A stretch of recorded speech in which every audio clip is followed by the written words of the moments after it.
The learner, welcome to this deep dive. You're here because you're looking to, well, get a real grip on things, right? To absorb knowledge quickly, efficiently, without feeling totally overwhelmed. Yeah. And today, we're diving into a skill it's fundamental, really, for a productive and fulfilling life. Yeah. Time management. But we're not just talking about making to-do lists. Not at all. We've really dug into Geoffrey Lucas's time management, 10 habits of successful people to manage time. And our mission today, essentially, is to pull out those core actionable insights, But things you can actually use starting now to really get control of your time, make progress on your goals, and, well, honestly, just be happier overall. Exactly. And look, this isn't about piling more onto your plate. We know it's full already. It's about understanding some key principles so you can work smarter, not just harder. Okay, so let's jump into something Lucas sees as foundational. It's your obligation to manage your day. Kind of strong wording. It is, but it makes sense when you hear his reasoning. A key takeaway right off the bat is how he frames it. He says time management isn't like a one-time fix or just checking boxes. Right. It's more like an ongoing responsibility, almost like personal hygiene, something you have to actively do every day to keep things running smoothly. And he makes this really interesting point about the ripple effect, doesn't he? Yeah. How if we mismanage our time, it doesn't just affect us. Exactly. He says everybody depends on you to be consistent.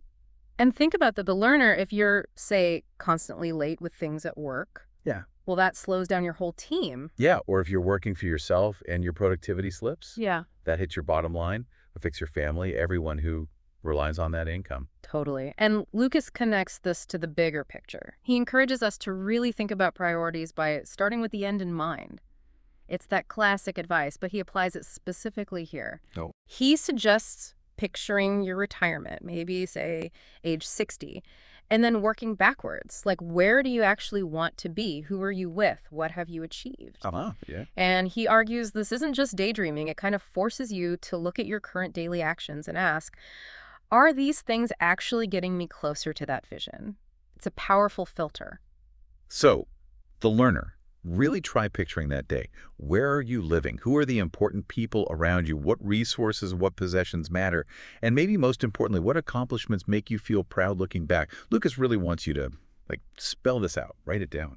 And once you have that clearer picture, the question becomes, how do you make it happen? Lucas suggests breaking down those big aspirations into key life areas, family, health, career, personal stuff. And then you start scheduling tasks that actively feed into those areas. So if strong family ties are a major goal, scheduling regular, dedicated quality time isn't just nice to have, it becomes a scheduled task. And it's not set in stone either. He recommends revisiting this whole picture, these priorities, maybe once a year. Yeah, at least annually. Because life changes, right? Priorities shift, new things pop up. You need to keep checking in that you're still aligned with what really matters now. Okay, that makes sense. So you've got the big vision. How do you translate that into, actual daily stuff? Lucas talks about establishing your day-by-day actions. Yeah, and a key thing here is his emphasis on having 2 physical notebooks. I know it sounds a bit old school. Right. In the age of apps. Exactly. But his reasoning is interesting. The first notebook is your planner for all your future actions, appointments, tasks. And he really stresses using just one tool, preferably physical, that you carry everywhere. Why physical, though? What's the argument against digital? His point is largely about focus. He thinks the act of physically writing creates a stronger mental link. And maybe more importantly, a physical planner doesn't come with notifications. The distractions. Precisely. Check your schedule on your phone, and suddenly you're down a rabbit hole of emails, messages, news alerts. A dedicated notebook keeps you focused just on the plan. Okay, I can see that.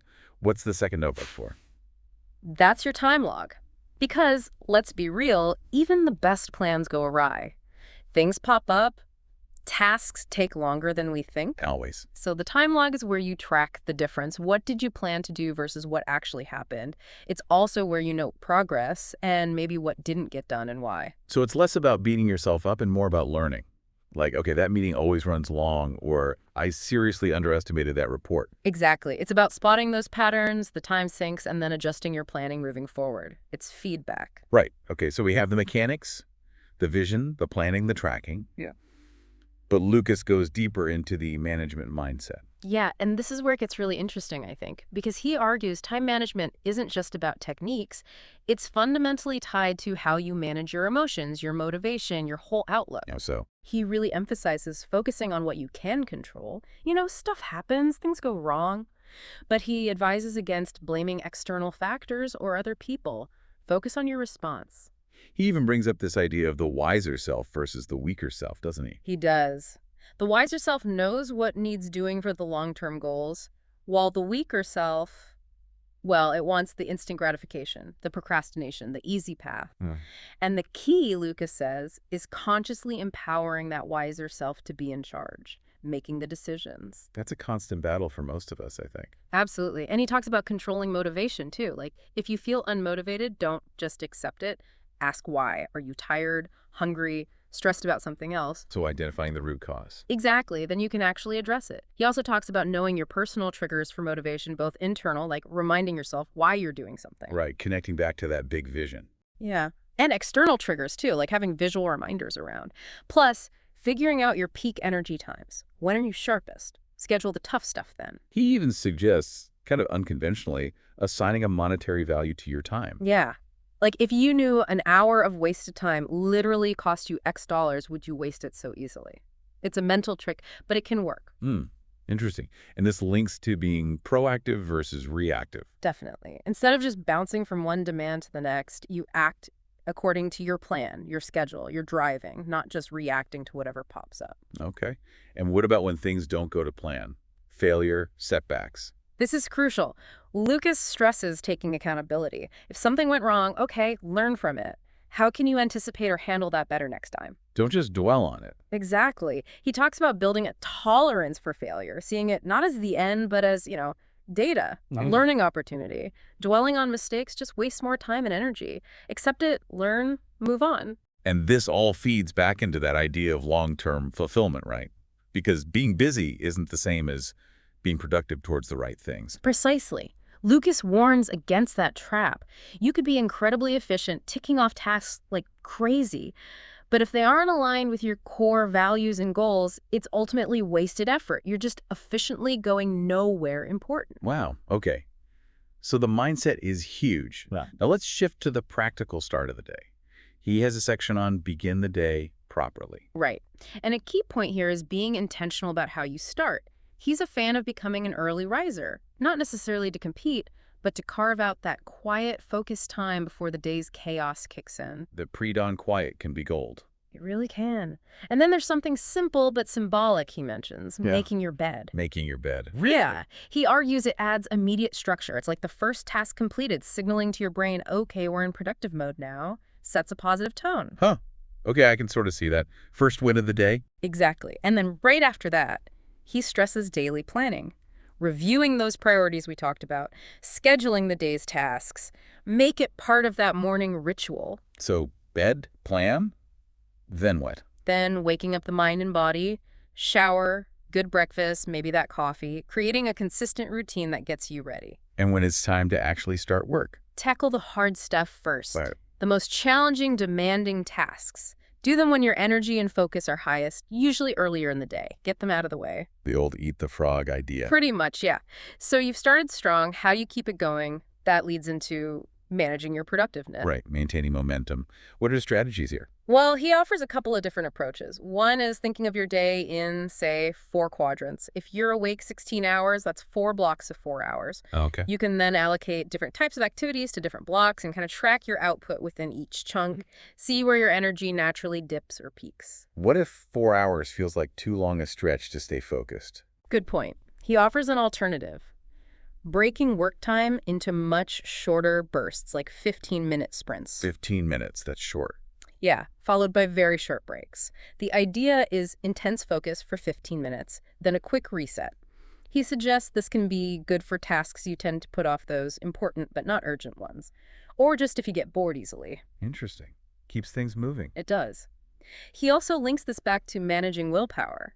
Since energy isn't constant, Schedule the really crucial stuff for when you know you're typically at your best. Right, aligning tasks with your energy curve. Exactly. And maybe if you're working on personal projects, do them early before work drains you, especially if, say, home gets noisy later.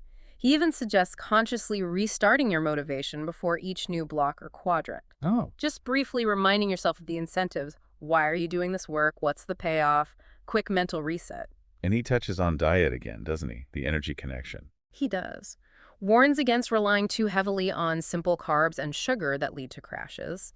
Suggests focusing on fruits, vegetables for more sustained energy. And yeah, maybe that tactical second coffee if needed. Okay. What about really complex tasks that need deep focus? For those, he recommends time blocking. You pick one specific, complex task. Okay. You eliminate all distractions, phone off, notifications silenced, door closed if possible. You set a clear goal for that block of time. And you work only on that task until it's done, or until something genuinely urgent interrupts. Total immersion. Pretty much. And a useful little tip, he adds, keep a notepad handy during these blocks. If unrelated but important thoughts pop up, oh, I need to email Sarah, just jot them down quickly and get back to the main task. Don't let them derail you, but don't lose them either. That's smart. Captures the thought without breaking focus. Okay, but we rarely work in a vacuum. What about dealing with other people, managing time spent with different individuals? Yeah, this is key because, let's face it, not everyone is as focused on efficiency as you might be trying to be. Tell me about it. So Lucas says you can't control them, but you can manage your interactions. A huge thing is have a clear objective for every meeting. Why are you there? What needs to be decided or achieved? And know when it should end. Purposeful meetings, not just meeting for meeting's sake. Exactly. And ideally, share an agenda beforehand. What's the topic? What input is needed from whom? Helps everyone come prepared, makes the discussion way more productive. And avoiding miscommunication, that's a huge time suck. Massive. Lucas stresses being really clear with questions and instructions. Don't assume understanding. Confirm it. What about in group settings where maybe things tend to drift? He actually encourages taking a bit of a leadership role, even informally. Gently guide the conversation back to the agenda. Keep things moving efficiently. It's not about being bossy. It's about respecting everyone's time, including your own. Good point. Okay, so we're trying to be efficient, manage interactions, but what about the things that just, well, waste our time? Coping with time wasters. Right. The unavoidable, or maybe avoidable, drains. Step one, he says, is just awareness. What are your go-to unproductive habits? What stimuli constantly pull your attention? Like phone notifications, email alert. Exactly. He points out how these things are often designed to trigger an immediate response, that little dopamine hit. So what's the counter? Consciously resist that immediate urge. Let calls go to voicemail if you're focused. Schedule specific times to check email, don't live in your inbox.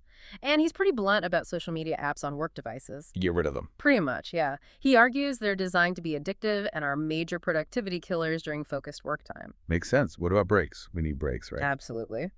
But he has an interesting take. Instead of filling breaks with more stimulation, like scrolling social media, which can actually add to mental fatigue, he suggests making breaks intentionally, well, boring. Quiet rest, maybe listen to some calming music, meditate for a few minutes. Let the brain actually recover, not just switch to a different kind of input. Interesting. And physical environment. Clutter. Huge factor.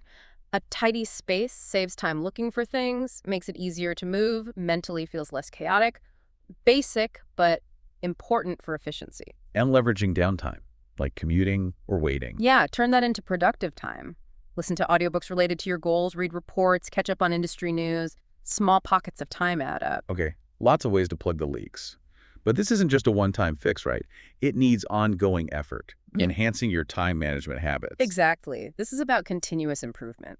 He strongly recommends scheduling about an hour each week, maybe Sunday evening, specifically to review and plan. What do you do in that hour?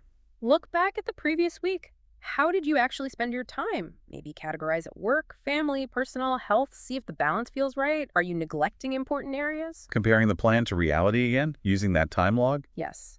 And analyzing your planning notebook. Where did things go off track? Why? The focus isn't blame, it's understanding. Okay, this happened. How can I prevent that or plan better for it next week? Looking for patterns. Right. Identifying those recurring time wasters or bottlenecks and actively brainstorming solutions. How can you mitigate that interruption next time? Can that task be delegated, streamlined? And also recognizing what did work well. Absolutely critical. Notice the positive changes, the things you implemented that saved time or improved focus, and consciously work to make them permanent habits.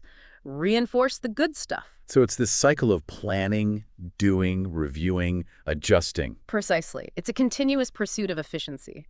Developing that self-discipline to stick with the good habits, resist the distractions. The payoff is reaching your goals faster, freeing up time for other things you value. And he adds, if you feel yourself slipping, reread the material. Refresh your commitment. Good advice. Okay, we've covered a ton of ground. To wrap it up neatly, Lucas summarizes everything into the 10 habits. Let's just quickly run through those as a final takeaway. Sounds good. Okay, habit 1. Know how you spend your time. Use that time log. Understand the reality first. Right. Set priorities. Use a to-do list, but more importantly, distinguish urgent versus important. He mentions the time management matrix here, Eisenhower box, to focus on what truly matters long-term. Got it. 3. Use a planning device. Pick one tool. Use it consistently. Record everything. Review it daily. Keep it with you. Physical or digital, but be consistent. 4. Get organized. Declutter your space. Have a system. He mentions handling information only once time. Toss it, delegate it, act on it, or file it. Don't just shuffle piles. Number 5. Schedule your time appropriately. Match tough tasks to peak energy. Block time for priorities. Use waiting time. Maybe don't schedule every minute. Leave some buffer, especially for creative work. 6. Cease procrastinating. Break big tasks down. Do small preparatory steps to get started. Reward yourself for progress. 7. Handle exterior time wasters. This covers a lot of voicemail, focused calls, standing meetings, agendas, controlling interruptions, managing email effectively, turning off notifications, basically setting boundaries. 8. Keep away from multitasking. Focus on one thing at a time for better quality and, counterintuitively, often faster completion. 9. Keep healthy. Recognize the need for rest, relaxation. Align work with your body clock. Manage stress. Healthy body, focused mind. And 10. Know the aim of the assembly upfront, which, interestingly, was listed twice in the source material, maybe emphasizing its importance.